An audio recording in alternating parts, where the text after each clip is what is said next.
18 தர்பார் வந்துட்டாயா. வணக்கம் மக்களே, வழக்கம் போல பரபரப்புக்கும் சுவாரஸ்யத்துக்கும் கொஞ்சமும் பஞ்சம் இல்லாம ஏகப்பட்ட விஷயத்த உங்களுக்காகவே கொண்டு வந்திருக்கோம். தர்பாரை தொடங்கிடலாமா? லவ், அவ்வளவுதாங்க லவ்.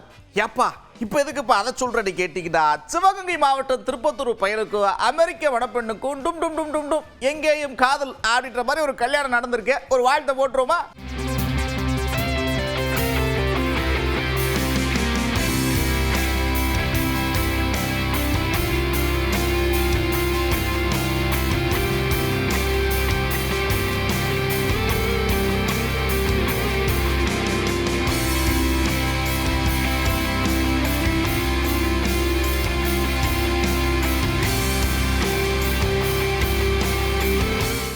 ஹக்குன மட்டாட்டா, ஹக்குன மட்டாட்டா, ஹக்குன மட்டாட்டா அப்படின்னாலே உற்சாகம், சந்தோஷம், ஜாலி தான். அப்படித்தான் ஒரு சிறுத்தை என்ன பண்ணிருக்குடா, ரோட்டை கடந்து போய் அந்த பக்கம் 2 கால நின்று ஜாலியா என்னத்தையோ வேடிக்கை.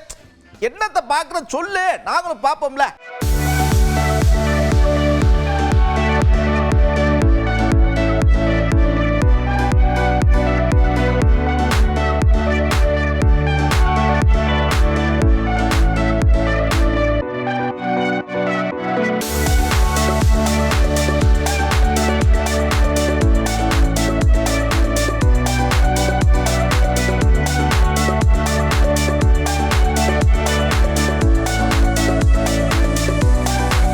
நம்ம நாட்டில் இந்த கர்நாடகா, கேரளா, குஜராத் இந்த பக்கம்லாம் மழை சும்மா வெளுத்து வாங்கிட்டு இருக்கு. அங்கங்க வெள்ளம்லாம் ஏற்பட்டுக்கிட்டு இருக்கு, பார்த்துக்கிட்டு இருப்பீங்க. நம்ம நாட்டில் மட்டும் இல்லை, வெளிநாட்டிலையும் பயங்கர போடு போடுது. நியூ மெக்சிகோவில் அப்படிதான் என்னன்னா, வெள்ளத்தில் குதிரைலாம் சிக்கிருச்சு பார்த்துங்க. அங்கே ஒருத்தர் என்ன பண்ணியிருக்கிறாருன்னா, எப்படியாச்சும் குதிரையை காப்பாற்றணும்னு முடிவு பண்ணவர் இன்னொரு குதிரையில் ஏறி போய் காப்பாற்றிருக்கிறார்.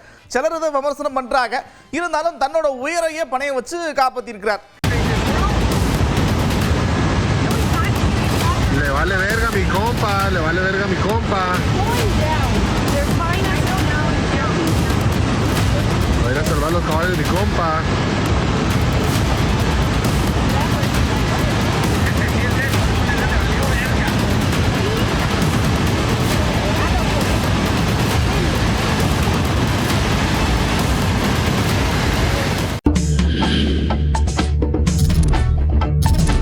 ஊருனாலே சொர்க்கம் தானே, யாருக்கு தான் அவங்க ஊரு பிடிக்காது? அதிலும் ஊர்ல நடக்கக்கூடிய திருவிழா சும்மா மாசா இருக்கும். இப்போ எந்தெந்த ஊர்ல என்னென்ன விழாக்கள் நடந்துச்சு அப்படின்னு பார்த்தோம்னா, காரைக்குடி பக்கம் மஞ்சு விரட்டு சும்மா மாசம் நடத்தி காமிச்சிருக்கிறாங்க.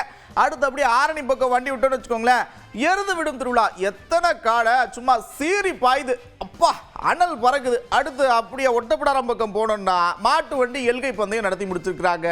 அடுத்து கரூர்ல மாடு மாலை தாண்டு விழா. இப்படி ஏகப்பட்ட விசேஷம் நடந்திருக்கு.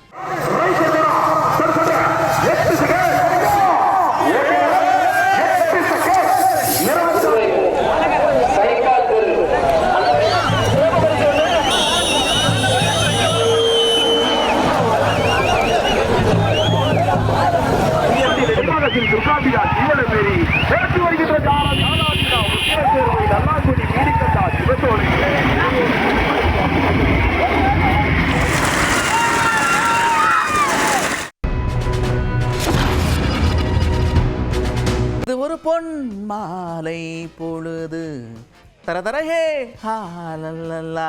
யாருக்கு தான் பிடிக்காத சொல்லுங்க? வெறும் வார்த்தைகள் தான். அந்த வார்த்தைகள் அன்பு, காதல், பாசம், நேசம், சந்தோஷம், துக்கம் எல்லாத்தையும் கடத்திட முடியும்னா இவரை தாண்டி வேற யாரு? கடல இருக்கக்கூடிய சிற்பில ஒரு சின்ன மழைத்துளி விழுந்து முத்தா மாறும்ல, அப்படிதான் பாடல்களில் கவிதைகளை புகுத்தி முத்தான பாடல்களை கொடுக்கறதுல ஒரு மிகப்பெரிய வல்லவர். ஆமாம், கவி பேரரசு வைரமுத்துடைய பிறந்த நாள் இன்னைக்கு. வைரமுத்து கொடுத்த பாடல்களில் உங்களுக்கு எந்த பாடல் ரொம்ப பிடிக்கும் அப்படின்னு மக்கள் கிட்ட கேட்டிருக்கோம். மக்கள் பலவிதமான கருத்துக்களை சொல்லியிருக்கிறாங்க, பார்ப்போமா? ஆனால் எனக்கு கிழக்கு மேலேருந்து மானூத்து மந்தையில் இன்னி வரை எந்த காது ஊற்றினாலும் அந்த பாட்டு தான் ஃபஸ்ட்டு சாங்காக இருக்கும். அந்த சாங்கும் மின்சார கனவு படத்துலேருந்து தங்க தாமரை மகளே, அந்த சாங் எனக்கு ரெண்டுமே ரொம்ப பிடிக்கும். அவர் எழுதிய பாடல்களில் முதல் மரியாதை திரைப்படத்திலிருந்து எழுதிய 7 பாடல்களுமே வந்து நல்ல ஹிட்டுங்க. கொஞ்சம் மைனாக்களில் வர கொஞ்சம் கனவு கொஞ்சம் வாழ்க்கை இவை இல்லாமல் வாழ்க்கையா, கொஞ்சம் ஆசை கொஞ்சம் கனவு இவை இல்லாமல் வாழ்க்கை அப்படின்ற வரி எப்போ வரைக்கும் நான் இருக்குன்னு வச்சுருக்கேன். அவ்வளோ என் லைஃபுக்கு பொருந்தி போகிற ஒரு வரிகள் அவங்களது. இந்த அன்பே அன்பே கொள்ளாதெல்லாம் அதனால் அதை ரிங்டோன் வச்சுருக்கேன். அந்த அளவுக்கு அந்த பாட்டை கேட்டால் மெய் மறந்துடுவோம். ஐயா பாட்டு என்ன இது ஒரு பொன் மாலை பொழுது, இது ஒரு பொன் மாலை பொழுது, ஆஹா ஐயா பாட்டே ரொம்ப அருமையாக இருக்கும். ராவணன்லாம் வந்து உசிரியா போகுது அந்த சாங் ரொம்ப ஃபேவரட். அந்த டைமில் ரொம்ப பீக்கில் இருந்துச்சு. இப்போ அந்த யூடியூப் அது மாதிரிலாம் அப்போ இருந்திருந்தா இன்னும் பயங்கர வைரலாக இருந்திருக்கும். எனக்கு அந்த பாட்டு ரொம்ப பிடிக்கும். அவருடைய கருத்தம்மா, கேக்கு செம்மையில், ஜீன்ஸு, அந்த படம்லாம் ரொம்ப, அந்த பாட்டெல்லாம் ரொம்ப பிடிக்கும். ரொம்ப எனக்கு அதை ரொம்ப அழுதுருக்கேன் அந்த பாட்டெலாம். கருத்தம்மாவில் பாடலாம் அதெல்லாம் ரொம்ப பிடிக்கும். ரொம்ப அந்த பாட்டெலாம் அதிகமாக கிழக்கு சீமை போராளை பொண்ணுத்தை அந்த பாட்டு ரொம்ப பிடிக்கும்.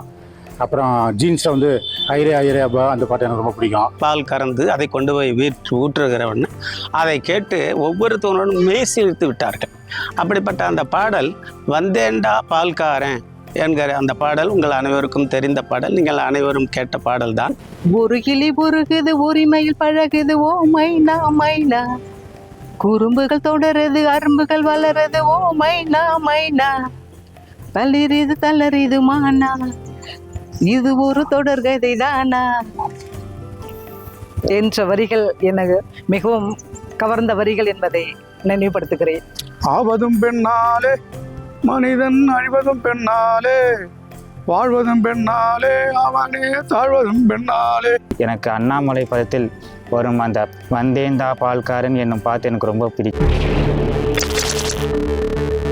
இந்த சத்தீஸ்கர்ல ஒரு விபத்து நடந்திருக்கு. ரொம்ப சோகமான ஒரு விபத்து. என்னன்னா, ஒருத்தங்க டூ வீலர்ல வேகமா வந்துகிட்டு இருக்கிறாங்க. சாலையில தாழ்வா போயிட்டு இருந்த ஒயர் அவங்க கழுத்துல பட்டு கீழே விழுந்து உயிரிழந்திருக்கிறாங்க. இந்த மாதிரி சம்பவங்கள்லாம் தவிர்க்கப்படணும். நம்ம ஊர்லயும் அங்கங்க இந்த சென்ட்ரல் மீடியன்ல அந்த பக்கம்லாம் ஒயர்லாம் அங்கங்க தொங்கிட்டு இருக்கிறதா சிலர் சொல்றாங்க. அதெல்லாம் அதிகாரிகள் கொஞ்சம் பார்த்து என்னன்னு பாருங்க.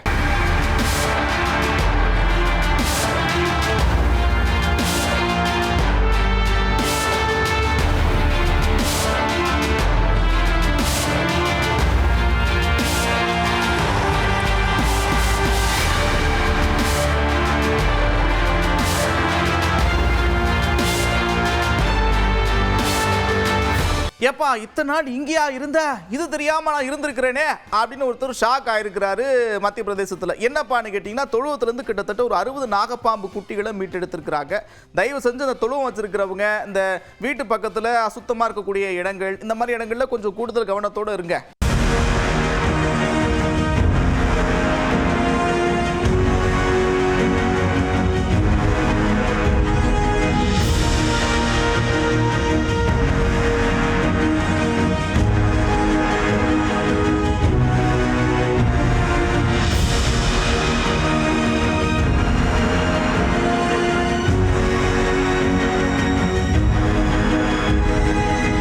உத்தரப்பிரதேசத்தில் ஒரு சம்பவம் நடந்திருக்கு. என்னன்னு கேட்டீங்கன்னா, அந்த பஸ்ஸில் போய்கிட்டு இருக்கிறப்ப மொபைல் ஃபோன் சார்ஜ் போடுறதுல ஒரு பிரச்சனை. நீ தான் சார்ஜ் போடுவியா, நான் தான் சார்ஜ் போடுவியான்ற ஒரு பிரச்சனை வந்து 2 பேரும் முடிய பிடிச்சிட்டு பயங்கரமாக சண்டை போட்டுருக்காங்க. தயவு செஞ்சு தனி மனித ஒழுக்க வேணுங்க. அதாவது ஒரு பொது இடத்துக்கு போகிறோம், யாருக்கும் எந்த தொந்தரவும் பண்ணக்கூடாது.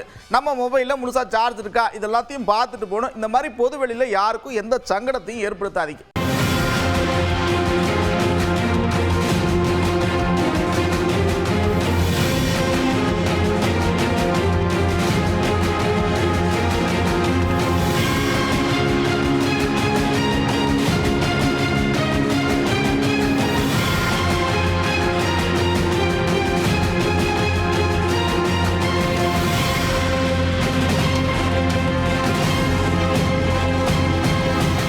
இந்த மத்திய பிரதேசத்திலிருந்து உத்தரப்பிரதேசத்துக்கு டேங்கரில் வந்து பால் கொண்டு வந்திருக்கிறாங்க. என்னென்னா, இதில் என்னமோ இருக்குது அப்படின்னு அதிகாரிகளுக்கு சந்தேகம் வந்து பார்க்குறப்ப தான் தெரியுது. கலப்பட பால் அப்படின்னு தெரிஞ்சு 5000 லிட்டர் பாலை கீழே கொட்டி அழிச்சிருக்கிறாங்க.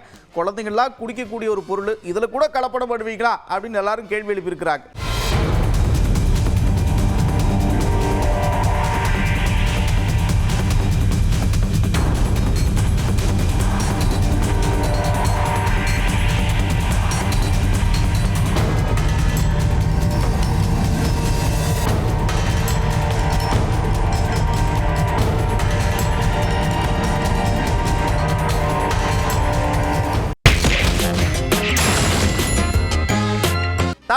பக்கம் இன்னைக்கு எங்க பார்த்தாலும் என்ன பேச்சுன்னா தாவேகா போராட்டம், மரணங்கள், லாக்அப் மரணங்களை எதிர்த்து போராட்டம் நடத்தினாங்க. போராட்டத்தில் கலந்துகிட்ட தாவேகா தலைவர் விஜய் சாரிலாம் எங்களுக்கு வேண்டாங்க, நீதி தான் வேணும், அது மட்டும் இல்லாம சாரி மாடல் ஆட்சிங்க நீங்க என்ன போக அப்படின்னு ஏகப்பட்ட விஷயத்தை பேசியிருக்கிறாரு. பாப்போமா?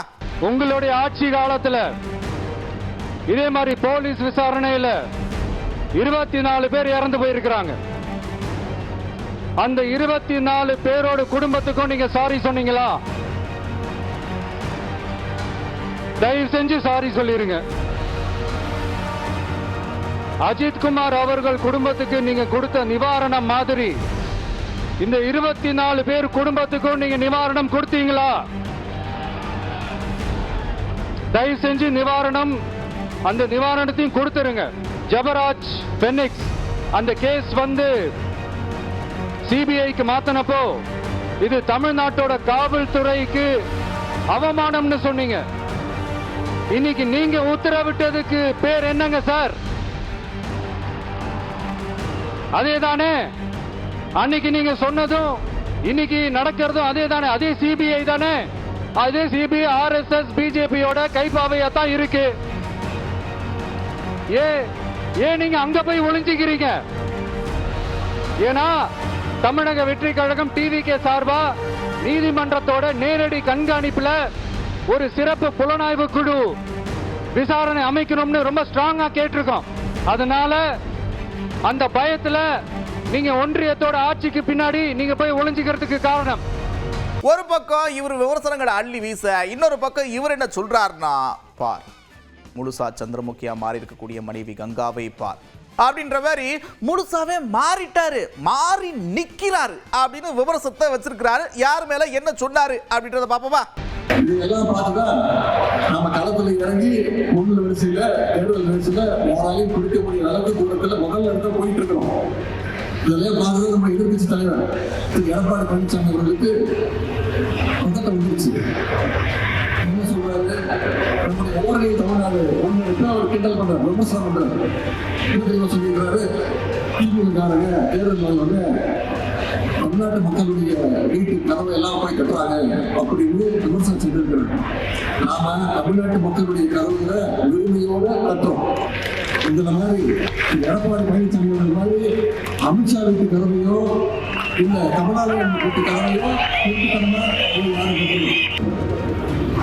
ஒவ்வொரு நாளும் அமித்ஷா வந்து ஒரு நாள் சொல்றாரு கூட்டணி ஆட்சி தான் அப்படின்னு, எடப்பாடி பழனிசாமி அடுத்த நாள் சொல்றாரு கிடையாது கிடையாது தனித்துவமான ஆட்சி தான் அப்படின்னு. இப்படி அவங்களுக்குள்ளேயே ஒரு ஒற்றுமை இல்லாத நிலைமை போயிட்டு இருக்கு.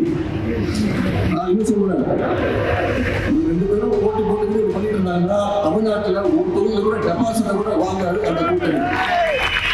இதெல்லாம் தமிழ்நாட்டு மக்கள் பார்த்துட்டு இருக்கிறாங்க. எல்லா பேர்ல கட்சியை வச்சுக்கிட்டு சுயநலத்துக்காக அமித்ஷா கிட்ட மொத்தமா அரமானம் வச்சுக்கிட்டு எடப்பாடி பழனிசாமி பார்த்து இன்னைக்கு ஒட்டுமொத்த தமிழ்நாட்டு மக்கள் சிரிக்கிறாங்க. அவருடைய பிரச்சாரத்துல பேசுறாங்க. இந்து சமய அறநிலைத்துறை சார்பாக கல்லூரிகள் கட்டலாமா, இது எவ்வளவு பெரிய அநியாயம் அப்படின்னு பேசிக்கிட்டு கோவில் நிதியில 7 பிள்ளைகள் படிக்கிற கல்லூரி தொடங்கினா எடப்பாடி பழனிசாமி அவர்களுக்கு ஏன் கோவம் வருது?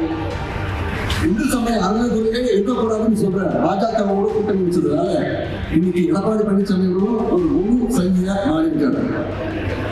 இன்னைக்கு அவருடைய பேச்சுக்கு மக்கள் மத்தியில மிகப்பெரிய எதிர்கொள்வதனால நான் அப்படி பேசுறேன்னு வழிபட்டு இருக்கிறேன். நான் ஏற்கனவே சொல்லிக்கிட்டு இருக்கேன், எத்தனை முறை சொல்லியிருக்கேன், அது பொருந்தா கூட்டணி. கொள்கை ரீதியா மட்டும் இல்ல, செயல்பாட்டிலையும் பொருந்தா கூட்டணி. அது மட்டும் இல்லாம அமித்ஷா இவங்கள ஒரு கிள்ளுக்கிறையா தானே பாக்குறாரு. என்ன நான் சொல்றது சரிதானே அப்படின்னு அண்ணன் பேசியிருக்கிறார். நான் தான் தொடக்கத்திலிருந்தே சொல்லியிருக்கிறேன், சொல்லிக் கொண்டு வருகிறேன், அது பொருந்தா கூட்டணி. கொள்கை அளவில் மட்டுமல்ல, செயலளவிலும் கூட அவர்களால் இணக்கமாக ஒருங்கிணைந்து செயல்பட முடியாத அளவுக்கு அவர்களுக்கு இடையிலே இடைவெளி இருக்கிறது. அதிமுக தரப்பிலிருந்து கூட்டணி ஆட்சி என்று அறிவித்தால்தான் அது அதிகாரபூர்வமானது. அமித்ஷா சொல்லிக் கொண்டிருக்கிற வரையில் அதிமுகவை அவர் ஒரு கிள்ளுக்கிறையாக கருதுகிறார் என்று மட்டுமே உணர முடியும்.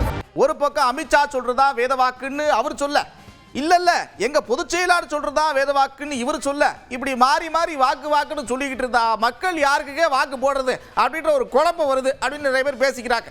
ஆனா பாஜக வந்து கூட்டணி ஆட்சி தான் அமையும் அப்படின்னு சொல்றாங்க. நேற்று கூட மத்திய இணையமைச்சர் எல் முருகன் பேசும்போது அமித்ஷா சொல்றது தான் வேத வாக்கு, அதன்படி தான் நடக்கும் அப்படின்னு. எங்களை பொறுத்தவரையில் எங்கள் கட்சி கொள்கை, அதே நேரத்தில் மக்கள் தீர்ப்பு, இதை ரெண்டையும் தான் நாங்கள் வேத வாக்காக நினைக்கிறோம். கட்சி கூட்டணி என்பது வேறு, தேர்தல் முடிந்த பின்பு ஆட்சி அமைப்பது என்பது வேறு. இந்த தமிழகத்தை பொறுத்தவரையில் அனைத்து இந்திய அண்ணா திராவிட முன்னேற்ற கழகத்துடைய தலைமையில் கூட்டணி சேர்ந்திருக்கிறது பாரதிய ஜனதா கட்சி. அதை பாரதிய ஜனதா கட்சியுடைய தலைவர் நேரடியாக வந்து சென்னையிலே சொல்லிவிட்டு சென்றிருக்கிறார்.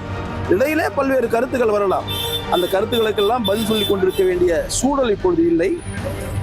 எங்களுக்கு முடிவாக எங்களுடைய பொதுச் செயலாளர் சொல்கின்ற கருத்து தான் எங்களுக்கு வேத வாக்கு. எங்களுடைய பொதுச் செயலாளர் தனிப்பெரும்பான்மையுடன் நாங்கள் அண்ணா திராவிட முன்னேற்ற கழகம் ஆட்சி கட்டிலே அமர்வோம் என்று சொல்லியிருக்கிறார். அதை நோக்கி எங்களுடைய பயணம் தொடரும் என்பதை தெரிவித்துள்ளார். அவர்கள் தங்களை காப்பாற்றிக் கொள்வதற்காக இதற்கு நேரடியாக அவர்களால் பதில் சொல்ல முடியாத காரணத்தினால் அவர் பாஜகவை இழுக்கிறார். எங்களுடைய பொதுச் செயலாளர் சொன்ன கருத்தே வேறு. ஆனால் இப்பொழுது தேர்தல் வர இருக்கிறது. அதனால்தான் திரு ஸ்டாலின் அவர்கள் சிபிஐக்கு பரிந்துரை செய்திருக்கிறார்.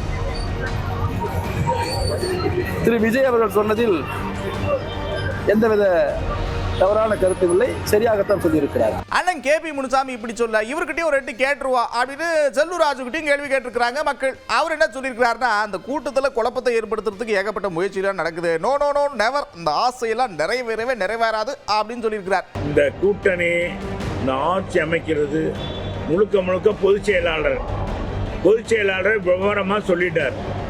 அதையும் ஏற்கனவே சொல்லிட்டாரு. இப்போ பேசுனதுக்கும் பதில் சொல்லிட்டார். அப்புறம் எங்கிட்ட பொதுசாக கேட்டிங்கன்னா, எங்கள் பொதுச் செயலாளர் என்ன சொல்கிறாரோ அதுதான் வேத வாக்கு. பொதுச் செயலாளர் பேசிட்ட பிறகு அதில் கருத்து சொல்கிறதுக்கு ஒன்றும் மாறுபாடு இல்லை, மாற்று கருத்து எதுவும் இல்லை. எங்கள் பொதுச் செயலாளருக்கு எல்லாமே தெரியும்.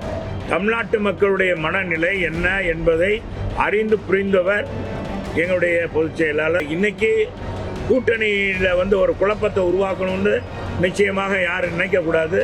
யாருமே எங்கள் பொதுச் செயலாளர் சொல்லிட்டார், யாரும் அதை பற்றி பேசணும்னா நான் பார்த்துக்கிறேன்னு சொல்லிட்டார். சொன்ன பிறகு அதுக்கு நாங்கள் ஏதாச்சும் கருத்து சொல்வது சரியாக இருக்காது. ஜாலியாக சிரிச்சுட்டே ரசிட்டே பார்த்துருப்பீங்க. ஆனால் கடை முடுற நேரம் வந்துருச்சு. மறுபடியும் இதே மாதிரி ஒரு தர்பாரில் உங்களை சந்திக்கிறேன். அதுவரை விடைபெறுவது நான் நந்தா. இது 18 தர்பார். 18 தர்பார் வந்துட்டாயா.